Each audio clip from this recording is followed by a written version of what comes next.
bread has a ton of sodium. I know you might not have known this, but it really does. And it's not great for your blood pressure. I say instead, if you still want to use bread, maybe use one slice or switch to the whole grain bread or an English muffin or something with a bit less sodium. But remember, bread has a ton of sodium in it generally. Also, pickled foods. Yeah, we're talking kimchi, sauerkraut, brine foods even. Tons of salt in these. Now, you got to be thoughtful about that. And if you want to sort of prepare foods in some sort of way, maybe consider using a different marinade, maybe vinegar and citrus fruits or something different. But be careful of those like brine foods, those pickled foods. And let's go on to cheese, y'all.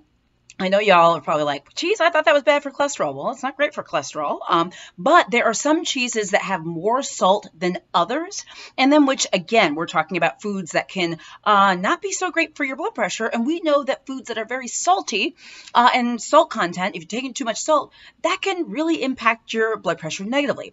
So in terms of cheeses, American cheese, cottage cheese, those are some of the saltier cheeses. That's right. So those may not be good options for you. Some options that may be okay, or at least better, would be like Swiss cheese, like a goat cheese, ricotta, even fresh mozzarella. Those are better options. Okay, moving on. I got lots for you. Condiments. I am a ketchup girl. People are like, oh, you want some fries with that ketchup? It's because I eat so much ketchup. Ketchup is super salty. Also, other condiments. We're talking soy sauce, okay? Salad dressing. Make your own salad dressing, okay? And you can get low sodium soy sauce. Be very careful with the condiments. They can be super, super salty, not great for your blood pressure. Processed meats. This probably doesn't surprise you. Lunch meats.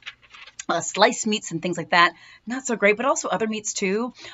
Bacon, super salty, a higher salt content. Hot dogs, corned beef. Again, those foods, because of the sodium, may contribute negatively to your blood pressure. Also, with high salt content are things like tomato juices and tomato sauces. Doesn't mean you can't have tomato juice or tomato sauce. You just want to get this low sodium variety or even make your own. And then soups, sort of along that variety, like when it's cool outside, we want soups and feel warm and cozy, or maybe you eat soup in the summer. Whatever the case is, we know that canned soups and even canned veggies, a lot of canned foods have lots of salt. So if you're doing the canned soups or veggies or whatever, get the low sodium varieties. If you're getting the veggies, make sure you dump out the liquid, rinse it, all that kind of stuff. Make your own soup. That's a healthier way to go about it, okay? Of course, the salty snacks, you guys know about this, like potato chips, cookies, all that kind of stuff's got lots of sodium in it, not great. But let's switch to some other foods and drinks that aren't great for your blood pressure, maybe for different reasons. You may not have known this, but alcohol, beer, wine, liquor, not good, okay? It actually can increase your blood pressure, which is why one of the reasons why we always say alcohol in moderation only. And back to the sodium. Restaurant foods, frozen foods, lots of salt, guys, okay? So keep these things in mind when you're thinking about what you're eating. If you have high blood pressure, you want to be very thoughtful about many of the things I mentioned and others, because these things can negatively impact your blood pressure.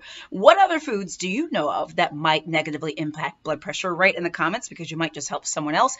Let us know any recipes that you use that helps you eat and cook healthy and help your blood pressure. It might be helpful for others too. Guys, I'm Dr. Jen Caudle, practicing family physician, on-air health expert, and video creator. I do daily videos. For those of you on Facebook, please like and follow my page. Thank you in advance for sending stars on YouTube. Please subscribe to my channel. Click the little bell for updates. And go to drjencaudle.com to check out my, my free health newsletter and so much more. All right, guys. Bye.